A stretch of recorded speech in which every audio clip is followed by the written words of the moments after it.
Qué alegría es habitar los hermanos juntos y en armonía, y más para darle placer a nuestro Señor. Es allí donde Él envía bendición y vida eterna. Así que vamos a alabar a nuestro Dios todopoderoso, soberano. Él es el Dios al que nosotros hoy venimos a adorar. Amén.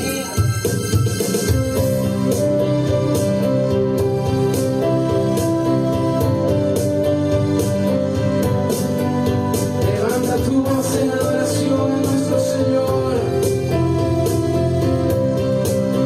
Aleluya. El Dios que son los cielos y la tierra, por el poder de su palabra y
toda la tierra. Dice la palabra que Él se humilló y se hizo semejante a los hombres, y siendo en forma de hombre tomó la postura de siervo, aún siendo Dios. Y se hizo obediente hasta la muerte, muerte de cruz, por lo cual Dios lo exaltó hasta lo sumo y le dio un nombre que es sobre todo nombre, para que en el nombre de Jesús toda rodilla se doble y toda lengua confiese que Jesús es el Señor, para la gloria de nuestro Dios y Padre. Gloria a ti, Señor, exaltamos tu nombre.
Alfa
su fuerte aplauso porque Él se lo merece. Gloria a ti, Señor. Te exaltamos, te glorificamos. Amén.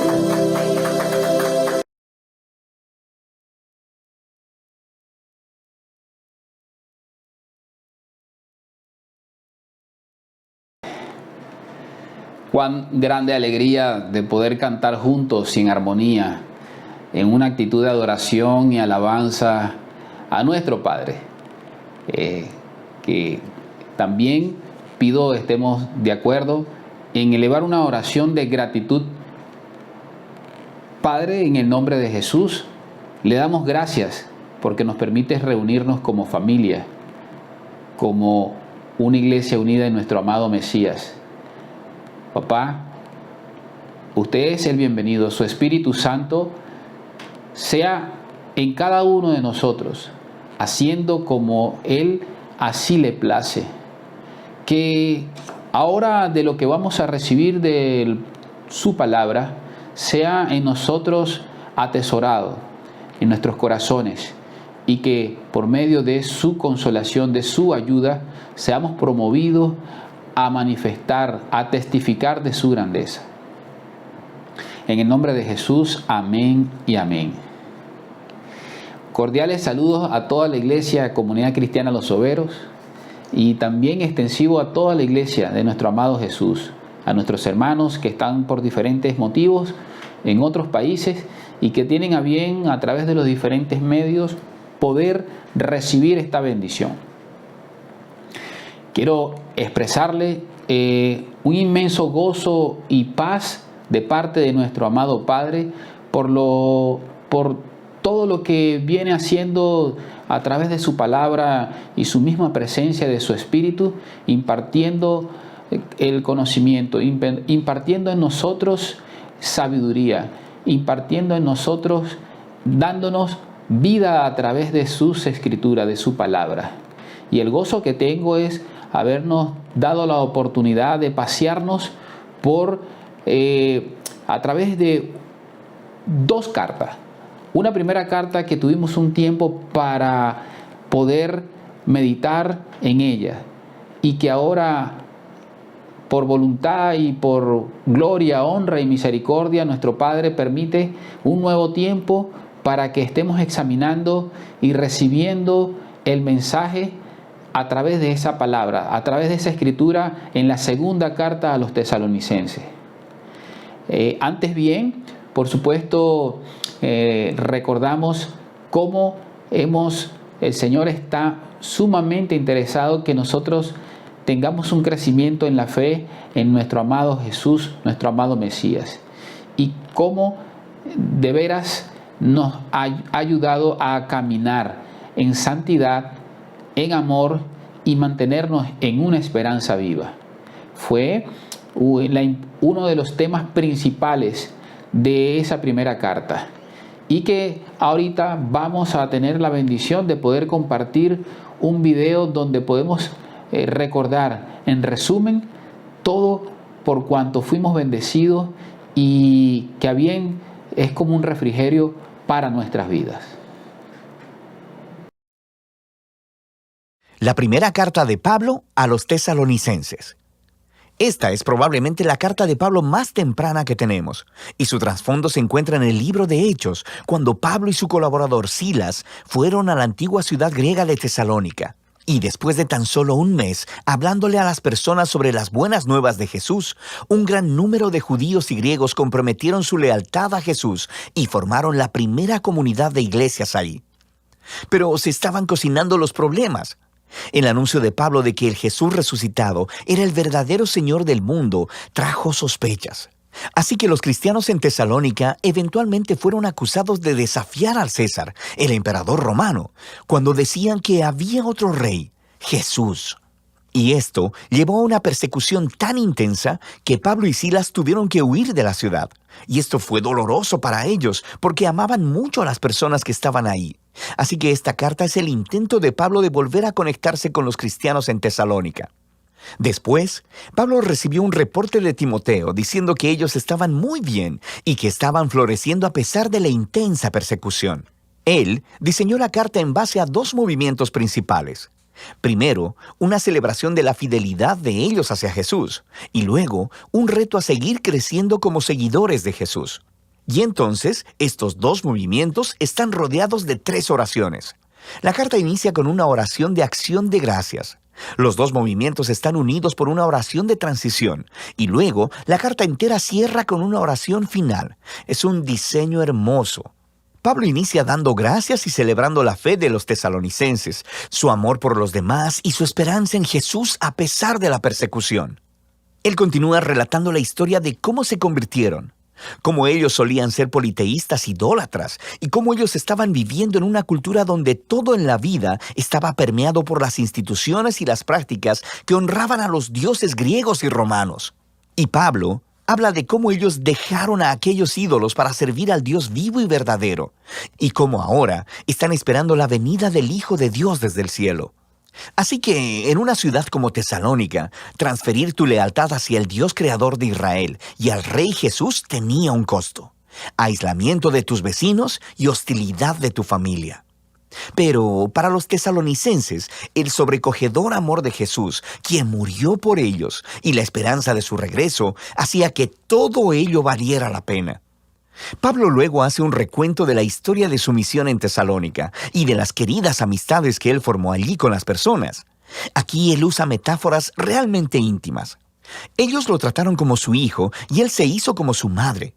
Y como su padre, él dice, nos hemos complacido en impartirles no solo el Evangelio de Dios, sino también nuestras propias vidas, pues llegaron a ser muy amados para nosotros. Pablo nos recuerda aquí que la esencia del liderazgo cristiano no se trata de tener poder o influencia. Es acerca de relaciones saludables y del servicio humilde y amoroso. Pablo les recuerda que jamás les pidió dinero. Él simplemente fue a amarlos y a servirles en el nombre de Jesús. Así que Pablo continúa reflexionándoles en la persecución que tienen en común, del mismo modo que Jesús fue rechazado y asesinado por su propio pueblo. Ahora Pablo está siendo perseguido por los judíos y los tesalonicenses están enfrentando hostilidad de sus vecinos griegos. Y Pablo obtiene un extraño consuelo al saber que los sufrimientos que juntos padecen son una manera de participar en la historia de la vida y resurrección de Jesús. Pablo luego comparte acerca de la angustia que experimentó cuando escuchó sobre las dificultades que los tesalonicenses enfrentaron después de que él y Silas huyeron. Así que él envió a Timoteo para apoyarlos y para ver cómo estaban. Y para su gozo, Timoteo descubrió que ellos continuaban con firmeza, eran fieles a Jesús, estaban llenos de amor por Dios y su prójimo, y deseaban tanto ver a Pablo, tanto como Pablo deseaba verlos a ellos. De manera que Pablo concluye con una oración por resistencia. Y lo que es genial es que aquí él introduce los temas que va a tratar en la segunda mitad de la carta. Él ora para que Dios haga crecer la capacidad de ellos de amar, que fortalezca su compromiso por la santidad. Según ellos, fundamentan sus esperanzas en el regreso del Rey Jesús. Así que él abre el segundo movimiento de la carta, retándolos a vivir una vida que sea consistente con las enseñanzas de Jesús. De manera que esto significa, primero que nada, un serio compromiso a la santidad y a la pureza sexual. En contraste con la cultura promiscua y sexualmente destructiva que está a su alrededor, ellos deben seguir la enseñanza de Jesús de experimentar la belleza y el poder del sexo dentro del refugio de una relación de pacto matrimonial comprometida. Dios toma muy seriamente la impureza sexual, dice Pablo. Esta deshonra y destruye a las personas y a su dignidad. Seguir a Jesús también significa un compromiso de amar y servir a los demás. Así que Pablo les instruye sobre que los cristianos deben ser conocidos en la ciudad como personas confiables, que trabajan muy duro, no solo para ganar dinero, sino para generar recursos, tanto para sí mismos como para compartir generosamente con las personas en necesidad. Después de esto, Pablo trata varias preguntas que los tesalonicenses tenían respecto a la esperanza futura en el regreso de Jesús.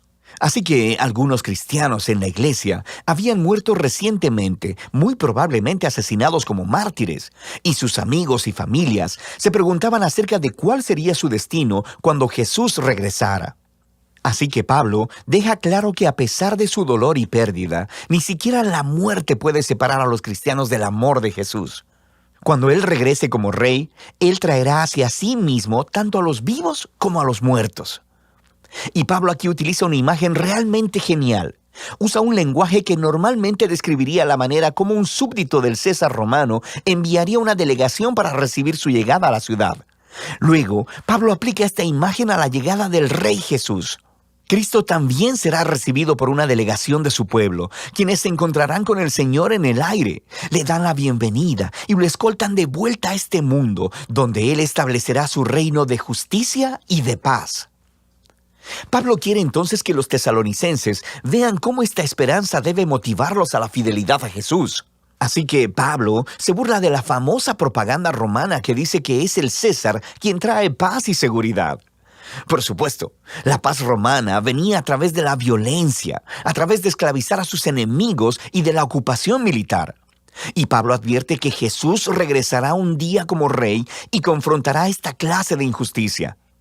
Los seguidores del Rey Jesús deben vivir en el presente como si ese día futuro ya estuviera aquí, a pesar de la oscuridad de la maldad humana a su alrededor. Ellos deben permanecer sobrios y alertas, mientras la luz del reino de Dios resplandece aquí en la tierra, tanto como en el cielo. Pablo concluye todas estas exhortaciones con una oración de esperanza, de que Dios permee sus vidas con su santidad, que los diferencie para que sean completamente devotos y sin culpa hasta el día del regreso del Rey Jesús.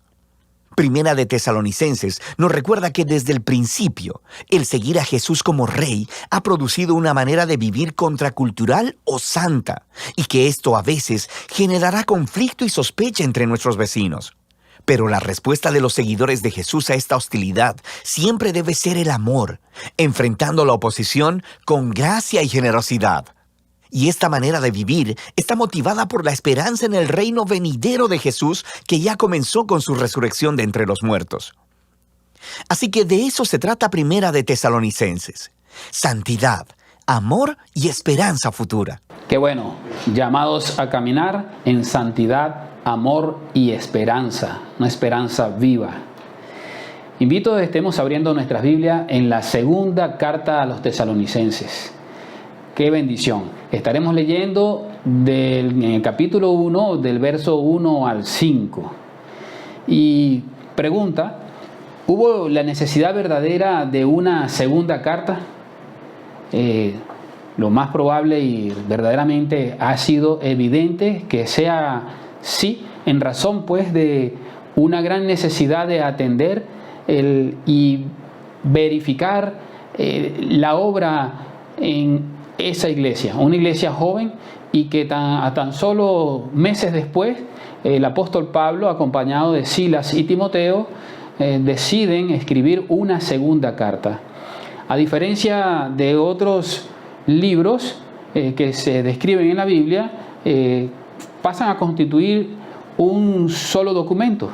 Y les explico. Es decir, cuando nos referimos a crónicas, están compartidos en dos: Primera de Crónicas, Segunda de Crónicas. Si hablamos de Reyes, también hablamos de Primera de Reyes y Segunda de Reyes. Si hablamos de Samuel, las profecías dadas al profeta Samuel, conseguimos Primera de Samuel y Segunda de Samuel, pero realmente es una sola historia, un solo relato, un documento que ha sido compartimentado en dos, pero tiene una secuencia de ser un solo documento. Aquí hay una gran diferencia, son realmente dos cartas, dos documentos, a diferencia que sí es dirigido en un contexto regional, en un contexto de iglesia, a un conjunto, parte del cuerpo de la iglesia de nuestro Señor Jesús, específicamente en esa región, Tesalónica. Y que seguramente los que coincidimos en que sí, entonces de seguro tendremos una segunda oportunidad de continuar recibiendo lo que el Señor, nuestro Padre, ha dispuesto para nosotros, para nuestra congregación, para su iglesia. Y bueno, seguramente vemos acá que leyendo vamos a estar compartiendo una serie de estudios, una serie de predicaciones del mensaje que nuestro amado Padre va a referir en esta carta, en esta segunda carta a los tesalonicenses, pero que de manera eficaz va a ser traído a nosotros su iglesia.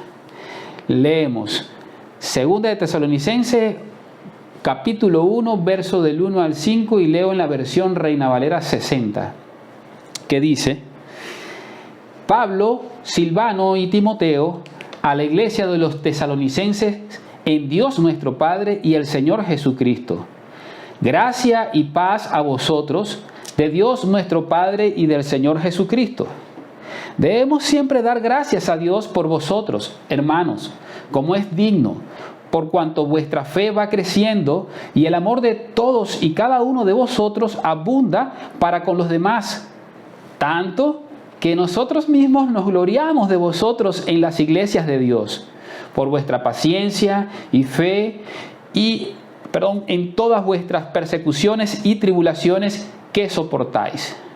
Esto es demostración del justo juicio de Dios, para que seáis tenidos por dignos del reino de Dios, por el cual asimismo padecéis.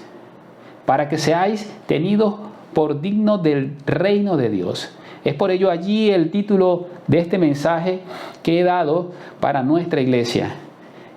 Una exhortación, un llamado a que seamos tenidos por dignos del reino de nuestro Padre. Y es que con efusivo saludo, a diferencia de la primera carta, se destaca ya una relación íntima, una relación más de confianza, una relación cercana, porque donde dice a los tesalonicenses en Dios nuestro Padre. Así se escribe en esta segunda carta, a diferencia de la primera que dice tesalonicenses a ellos en Dios Padre.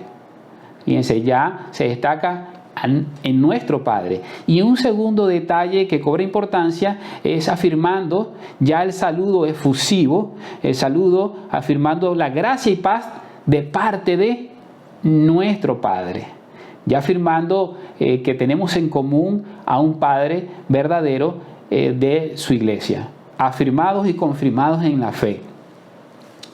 Esta carta, en el saludo efusivo, afectuoso y cordial saludo, más que por circunstancias de evidencias de ser una iglesia floreciente, esto dicho por y manifestado por la razón de que ellos escucharon, ellos recibieron, ellos atesoraron el Evangelio con gran poder y con grande manifestación fue en sus vidas, y lo que demostró una eficaz manera de vivir, un cambio en sus vidas.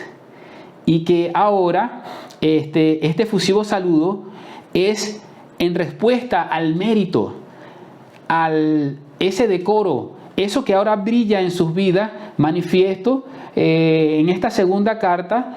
¿Por qué?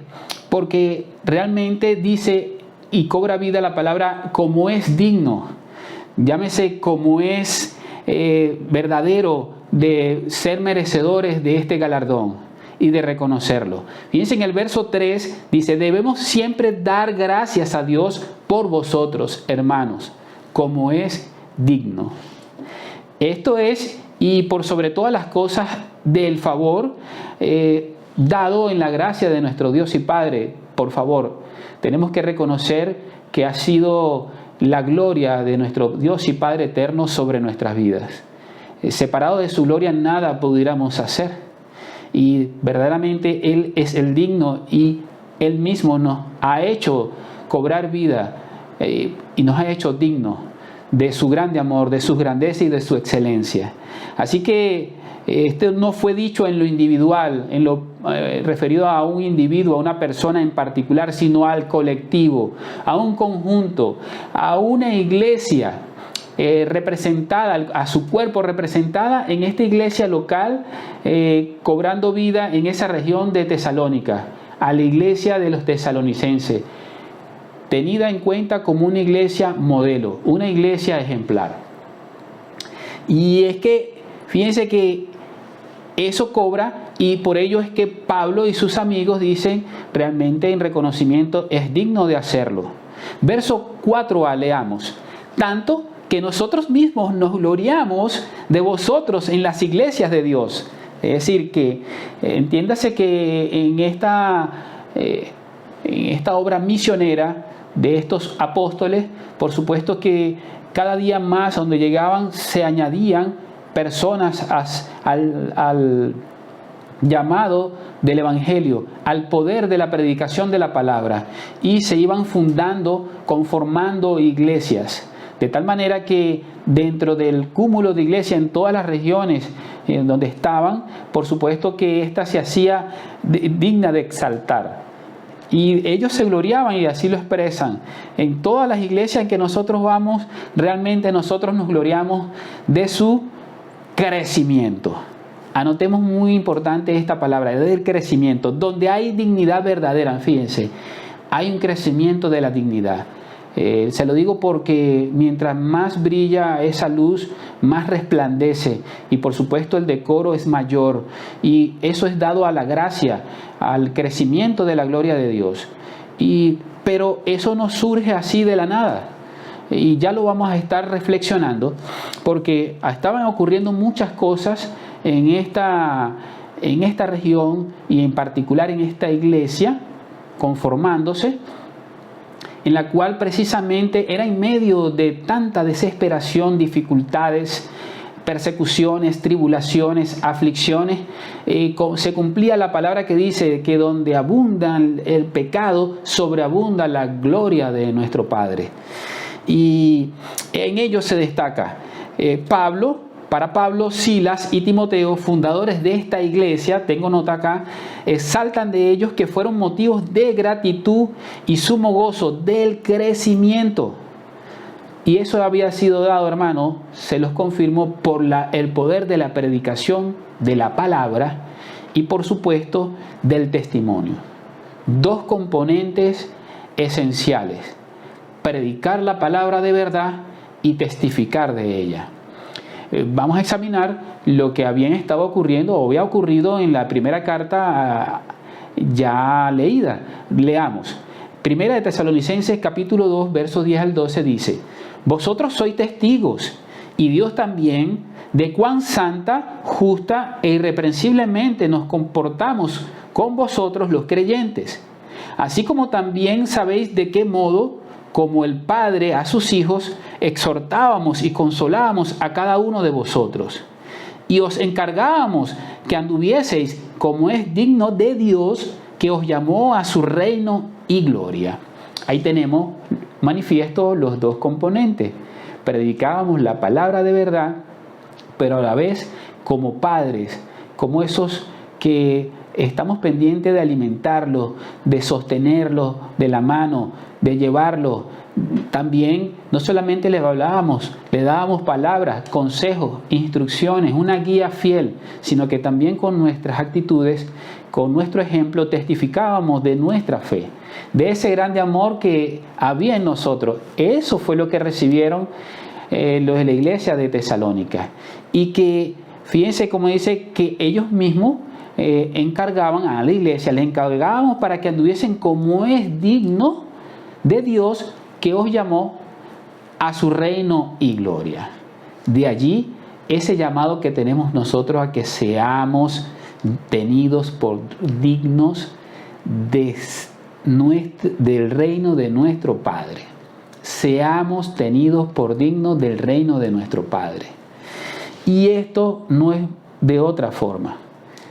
Se los quiero, y vamos a gozarnos y vamos a recibir en la forma de cómo es esto, porque esto es al estilo de su reino, al estilo del reino de Dios.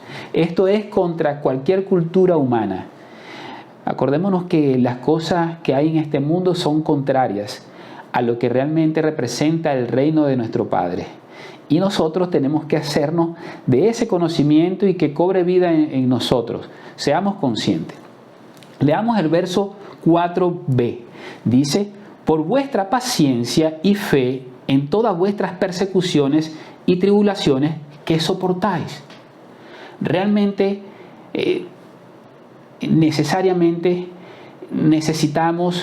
requerimos de ser procesados, de ser transformados. Y de la única forma en que podamos crecer es por nuestra fe y nuestra paciencia, es a través de haber sufrido, de haber sido atribulado, de haber sido procesado como se aguzan el hierro y se afilan y hasta que cobran esa excelencia para lo cual fuimos creados. Y es necesario que nosotros, parece contradictorio y suena de repente para mí, ustedes que están escuchando, entendible, para mí es fácil de explicar, pero vivirlo en ello consiste. Y para eso nosotros tenemos como referencia lo pasado, lo que ha vivido y lo que ha sido real en la historia bíblica y también en la historia humana. Para eso tenemos ese escenario de confirmar que realmente como nosotros cobra vida el hecho de que necesitamos ser crecidos en fe, en amor y en esperanza. Y para ello es necesario esta circunstancia, es necesario que nosotros seamos procesados. Revisemos lo que dice el profeta Habacuc en el capítulo 1, versos 2 al 4. Habacuc manifiesta, si se quiere, un quejar, un llanto, un dolor profundo, una queja ante nuestro Dios y Padre. Y fíjense cómo dice: ¿hasta cuándo, oh Jehová, clamaré y no oirás? Y daré voces a ti a causa de la violencia, y no salvarás. ¿Por qué me haces ver iniquidad y haces que vea molestia? Destrucción y violencia están delante de mí, y pleito y contienda se levantan. Fíjense cómo en medio de esa circunstancia realmente nos cuesta entender acerca de los planes de Dios, de la justicia de Dios, del justo Dios. Y realmente somos confrontados y desde lo particular en nuestras vidas como individuos, como familia, como iglesia, como creación de nuestro Padre. Y es que podemos revisar también lo que sucedió en la vida de Job, un hombre atento, un hombre dedicado a nuestro Padre, pero que tuvo que ser procesado. Y podemos verificar en el capítulo 10, versos 2 al 3, cómo dice, cómo él se expresó a nuestro Padre: diré a Dios, no me condenes, hazme entender por qué contiendes conmigo. ¿Te parece bien que oprimas, que deseches la obra de tus manos y que favorezcas los designios de los impíos? A veces para muchas personas de verdad nos cuesta entender, aún nosotros estando conformados como iglesia, cuando nos llega el momento de ser crecidos, de ser procesados. Y vaya que nos hace falta humillarnos ante nuestro Dios y Padre y poder entender y contemplar su justicia. El mismo rey Salomón, cuando escribió el libro de Eclesiastés, y aún ese hombre teniendo poder, riqueza, sabiduría, como a él de los hijos de los hombres ninguna. Y creo que hasta el sol de hoy tampoco lleno de grandes riquezas ninguno. Y sin embargo, cómo él contiende o expresa en reflexión, viendo el caos de lo que es la vida humana, la situación del conflicto humano. Y dice allá en el capítulo 4 de Eclesiastés, leemos en el verso 1 al 3, dice: me volví y vi todas las violencias que se hacen debajo del sol, y he aquí las lágrimas de los oprimidos, sin tener quien los consuele, y la fuerza estaba en la mano de sus opresores, y para ellos no había consolador. A veces nosotros, mirando desde la barrera, mirando los toros desde lejos, desde la talanquera, aún somos conmovidos. Con gran consternación llega a nuestras vidas, a nuestros pensamientos, a nuestros ojos, cuando vemos las maldades que se desarrollan en la humanidad. y las que se han desatado y desarrollado a través de la historia en la vida humana. Y muchas personas, he tenido cerca a personas que dicen y se preguntan, ¿dónde está Dios? ¿Quién nos consolará? ¿Quién? Y bueno, resulta para ellos contradictorio, lo que para nosotros hoy resulta aleccionador. Y de verdad, con esto, amada iglesia, no estamos llamados a entender a que nosotros no sufrimos para ser salvos, realmente. Ese no es el objetivo. Porque nuestra salvación viene de nuestro Creador, de nuestro Redentor, quien además de que nos está haciendo ver esta palabra, por supuesto, también se despojó de sí mismo, y como nosotros hoy, aún mayor que nosotros, con el mejor ejemplo, sufrió todas esas penalidades, sufrió el castigo, sufrió la justicia, la justicia justa de nuestro Padre. Por eso que realmente nosotros no sufrimos para ser salvos realmente, pero en parte es parte del proceso, y eso lo incluye para que seamos reconocidos y seamos al fin de todo tenidos por dignos del reino de nuestro Padre. De otra manera no hay forma, no hay camino. Ese es el camino que ha sido establecido, y podemos leer en la carta a los Filipenses, en el capítulo 1, verso 29. Dice, porque a vosotros os he concedido a causa de Cristo, no solo que creáis en Él. Ahí está, la salvación depende de Él, ¿verdad?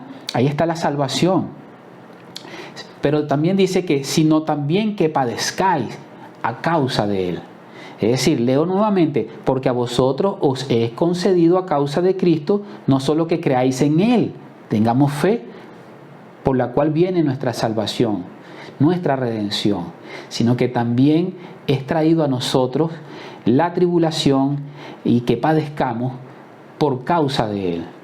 Acordémonos que Él mismo nos dijo fielmente que el mundo nos iba a aborrecer, que su palabra en los evangelios dice realmente: quien se ha constituido enemigo del mundo se hace amigo de Dios. Así que nosotros fuimos creados y hemos sido alcanzados por la gracia de Dios por su causa. Y es por su causa verdaderamente que nosotros sufrimos estas penalidades.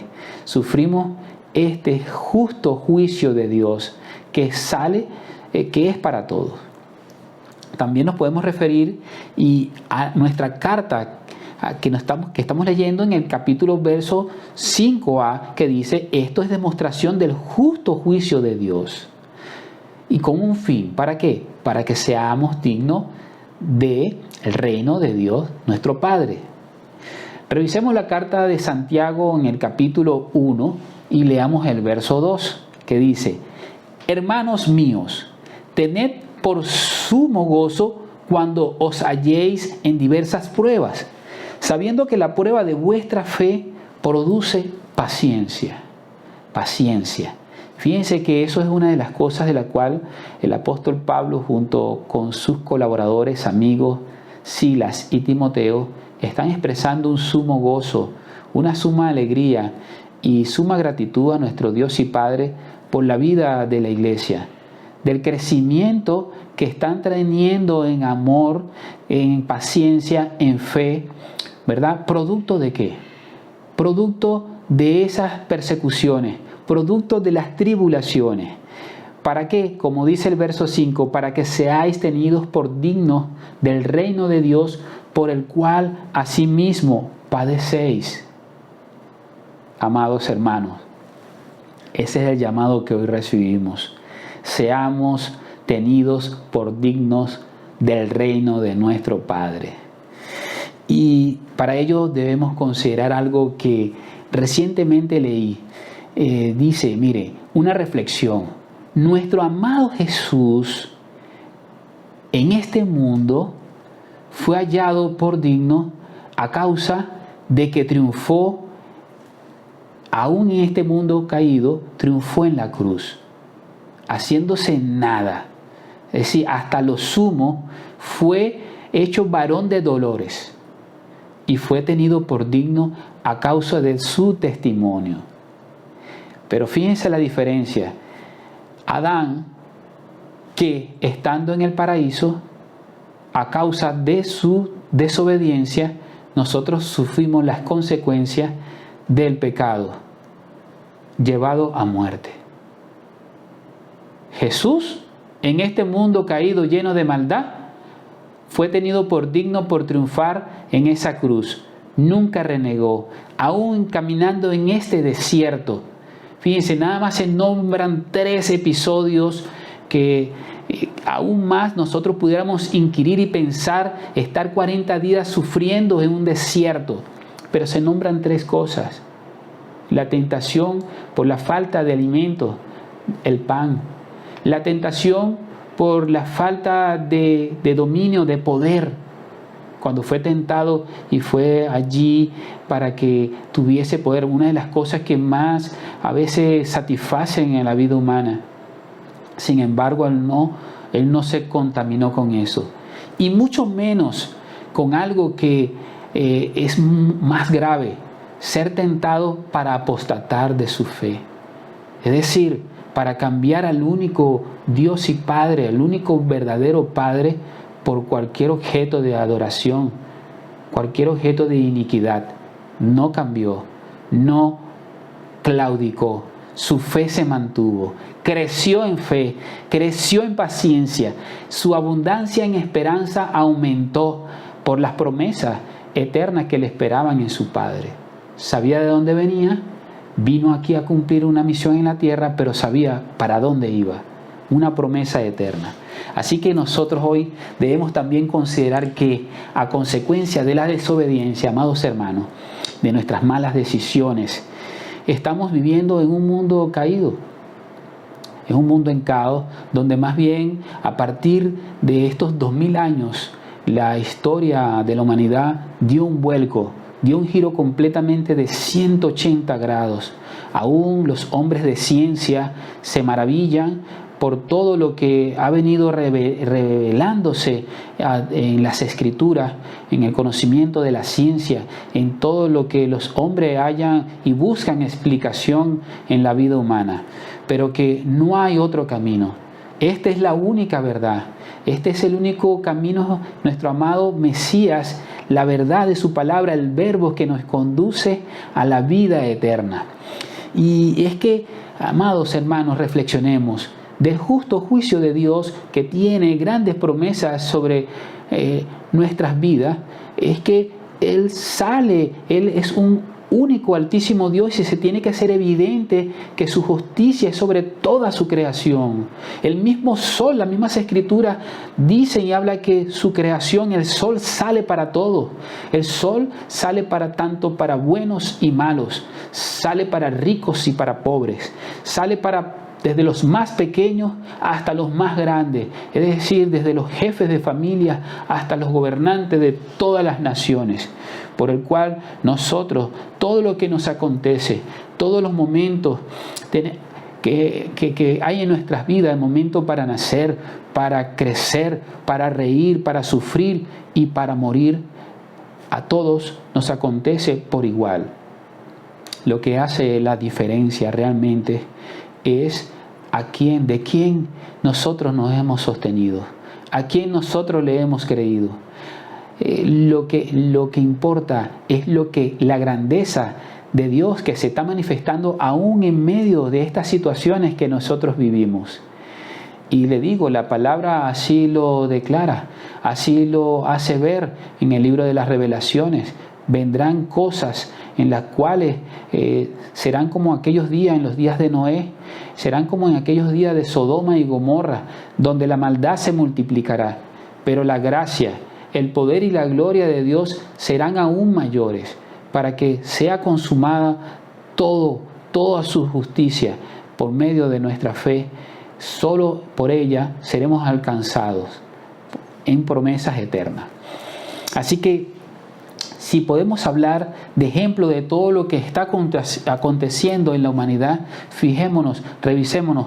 En Afganistán sufren personas calvarios, sufren penalidades, los desplazados que huyen de los conflictos entre talibanes y los afganos. Es decir, usted se imagina qué es ser desplazado. Es decir, significa ser despojado de sus propiedades, de lo poco o lo mucho que usted pueda haber tenido, de su patria, de su lugar de nacimiento, de su tierra, de todo lo que usted ha sido, donde lo vio nacer. Usted ahora es desterrado, desplazado de su lugar donde fue origen, donde se le dio origen, sin más ni nada. Es terrible, hermano. Seguimos lejos a nuestra Venezuela. Tenemos el ejemplo sin ir de lo que nosotros vivimos en un tiempo de crisis, un fuerte éxodo de muy grande población salió de forma, vamos a decir que obligada, abandonando sus hogares, y otro, no digamos que abandonándolos, pero sí con la necesidad de ir lejos buscando una mejoría, haciéndose de otro estilo de vida, sufriendo vituperios, sufriendo señalamientos y cualquier cantidad de cosas para alcanzar tener un poco de mejor vida. Pero en ello no fue fácil. Es decir, por medio de un sufrimiento, por medio de aflicciones, solamente así podemos ver realmente un justo juicio de Dios, tanto por el cual fue originado y las razones para qué fue eso enviado, en justicia de nuestro Dios. Fíjense lo que está aconteciendo en Brasil. Tenemos como ejemplo la iglesia, que es acusada de ser homofóbica por afirmar que la Biblia protege a las familias de los llamados LGTB. Es decir, que no es fácil lo que estamos viviendo con esto. Las persecuciones, el tiempo de tribulación, de aflicción, se viven de esta forma. Y a veces nosotros creemos que no lo tenemos, pero sí está a la vista. Aunque estén a kilómetros de distancia de nuestro entorno, pero déjeme decirle que lo que esté pasando al oriente o al occidente de esta tierra igual repercute, igual en la atmósfera, el aire, igual estamos en este mismo mundo que está en caos y de una u otra forma nos afecta a todos como creación. Fíjense lo que está ocurriendo en ello que se debate en el mismo en Norteamérica bajo estas discusiones que hoy día por la defensa de la humanidad, de la creación, como fue conformada originalmente por nuestro Padre, se han existido muchos debates y acerca de lo que la maldad del hombre está procurando con todo este movimiento que procura desarticular la creación perfecta o esta creación de la forma en que Dios nos ha diseñado. Y hay una noticia que dice que satanistas y brujos maldicen a Dios acosando a cristianos que oraban afuera de la Corte Suprema tras fallo por pro vida. Eso también tiene referencia con lo que ahorita se estaba discutiendo acerca del aborto. Y fue ganada realmente, se está cobrando conciencia que realmente la vida comienza en el momento que se gesta, en que está ese embrión en el vientre de una madre, de una mujer, y que desde allí se tiene el derecho a la vida. Así que, amados hermanos, realmente cuando somos afligidos por el dolor, la desesperación, la persecución, los señalamientos, acusaciones, prisiones, enfermedades, reprensiones, castigos, insultos, todos por causa de nuestra fe. Solo así, en quien fueron consumadas estas cosas, todos estos elementos son usados por la soberanía de nuestro Padre. ¿Para qué, hermanos? Para que seamos tenidos por dignos del reino de nuestro amado Padre. Nuestro Padre siempre ha sido bueno, es fiel y es justo para cumplir todo lo que Él ha prometido. Por lo tanto, nosotros tenemos que contemplar más acerca del justo juicio de Dios de lo cual va a ser nuestro próximo mensaje, la próxima entrega de esta carta a los tesalonicenses, del cual el Señor nos seguirá mostrando acerca de su deidad, de su soberanía, pero en sí, ¿verdad?, del justo juicio de nuestro Dios y Padre.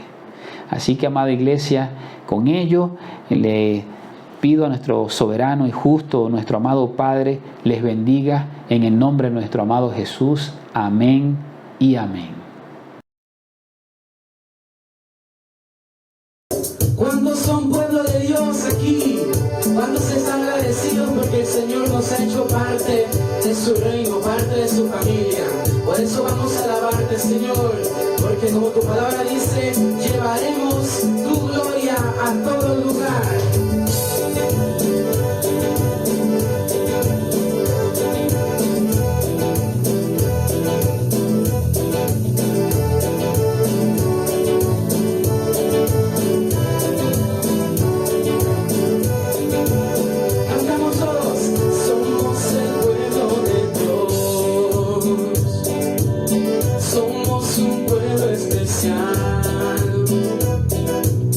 Llamados para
cristiano. No hay un saludo más lindo que el saludo del cristiano. Te dan la mano y te dice: Dios te bendiga, mi hermano.